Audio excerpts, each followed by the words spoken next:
Of all the shows I've watched recently, I have to say The Legendary Hero is Dead might be one of the most unapologetically Battle of the Fetish anime you could possibly watch. You think it's bad enough when you have Touka, the main character, who all he thinks about is putting stockings on thighs. I mean, he literally was selling radish with stockings on it to perverted people. I mean, you can't really sell a perversion harder than the intro of this show did.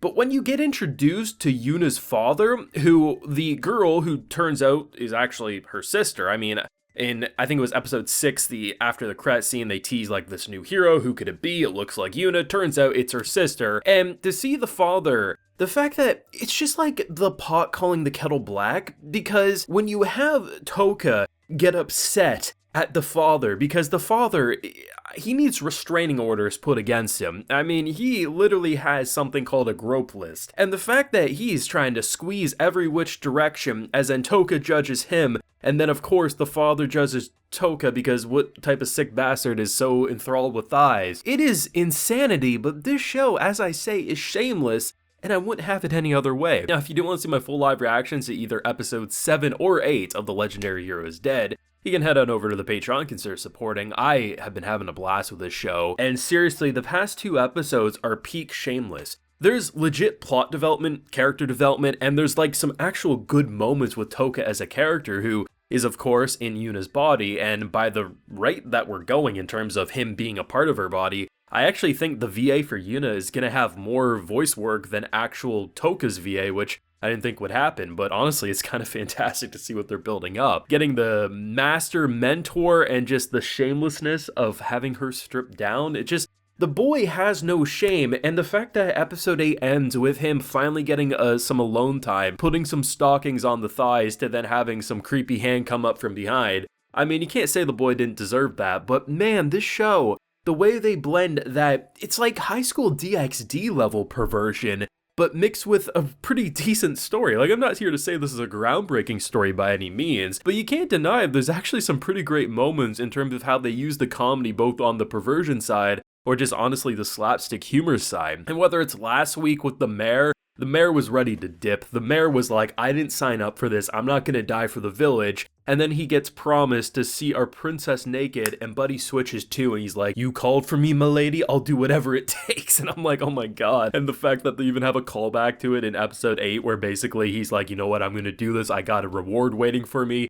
They shift back over to our hero's side, and she's just getting shivers. Comedy gold on that direction. But they have like fun with fake outs, man. Like, obviously sometimes when characters get stabbed, they actually get stabbed, as seen by episode 7. But whether it's seeing the princess get stabbed, I was like, okay, I actually thought she did get stabbed, I just thought they were going to heal her. The fact that he had such a clever trap plan to make it look like they all fall, to then obviously getting the ambush on who turns out to be the woman who taught our boy how to kill the legendary hero. Because think about it, right? The trap that he fell down when he was a child is basically the same trap that the legendary hero ended up dying in the first episode from. So had she not took him under her wing and trained him to do all these things, honestly, the legendary hero would still be around. Though it's kind of a double-edged sword, because on one hand, we get the confirmation that had Touka not set so many traps back in the day, the legendary hero would have had time to get to the village to save. So, on one hand, without Touka's trap knowledge, a lot more people would be dead, but on the other hand, had he never done this, the legendary hero would still be with us and probably a lot more useful than the band of misfits we currently have, but as an anime watcher, I'm glad it occurred the way it did. But I think the idea of having such a ridiculous supporting cast, it was already gold with what we had at the beginning of this show, but throwing in Yuna's perverted father, the heroic sister who, like any female in this cast, I mean, half the time they're not even wearing clothes. They have little flaps that cover bits, but that's about all they get. And just the fact that we build into such ludicrous level adventures, it's just an entertainment gold show. This isn't gonna be some objective masterpiece that people are gonna rave about as the best thing since sliced bread. But you have to admit, man, like, this show, it does have moments where you actually look at Touka as a character,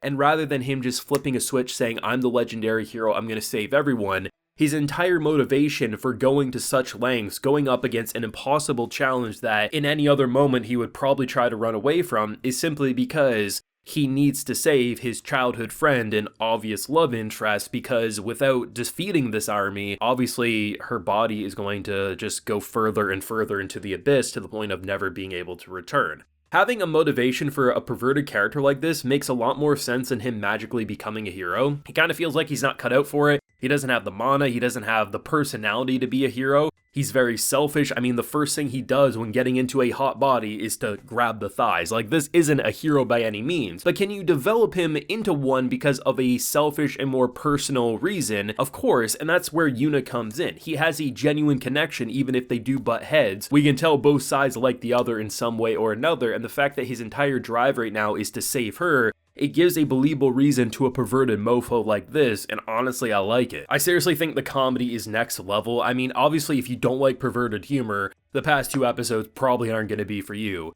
Though I do have to say, if you got at the very least up to episode 6 and decided to still watch the show and not like perverted humor, I don't know why you would do that, because I'm pretty sure we all know what type of show this wants to be more often than not. And honestly, it's clever with how they go about things. Like, it's shameless. There's so many scenes that are peak shameless territory, but even though they put every woman in these shameless situations, I like the fact that even at the princess level, she actually is intelligent, and it's not just because she puts on smart glasses, she actually is competent, and without her on screen, Touka would be running wild and have no filter. And you might want to say, well, does he even have a filter right now? That's him with a filter, honestly, without someone like pulling him back into reality to say, maybe you should calm it down a bit, fool. Imagine him without it. I mean, we saw what was happening. He had a business where he was selling thigh radishes, like...